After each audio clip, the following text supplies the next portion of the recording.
This is one of the simplest two-player games in the world. You can learn to play it in 10 seconds and play it absolutely anywhere, but there's a perfect strategy to it, and learning this strategy can teach us about deep mathematical concepts. The game is called NIM. To play, all you need is some small objects like coins, rocks, or toothpicks. Start by arranging the objects into piles. You can make as many piles as you like with any number of objects in each pile. Then players take turns removing one or more objects from a single pile. A player can remove the whole pile if they want, but they can't take objects from more than one pile in a turn. The winner is the one who gets the last object, or in a variation, the one who makes the other player take the last object. And that's all there is to it.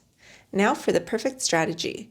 If you follow it, you're guaranteed to win unless your opponent also follows this strategy and starts in an advantageous position. To understand the strategy, you first need to know how to count in binary. I won't explain that here, but I've linked a reel I made about it. The next step is learning the concept of XOR. XOR is a special way of combining binary numbers.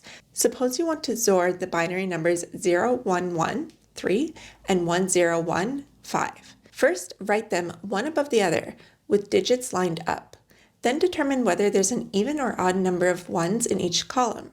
If it's even, write a 0 below the column. If it's odd, write a 1 below the column. In this example, the columns are odd, odd, even, so we write 1, 1, 0.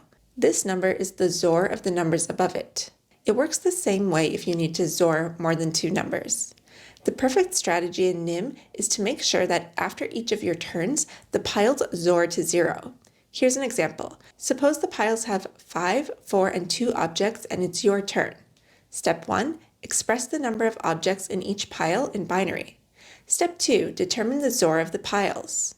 Step 3, figure out which piece or pieces you need to move to switch the XOR to 0, and then do it. In this case, you can do it by removing a single piece from the pile with 2 pieces. From there, any move your opponent makes will create a non-zero XOR, and that gives you a way to move it back to 0 on your next turn. If you keep doing this, you're guaranteed to take the last object and win.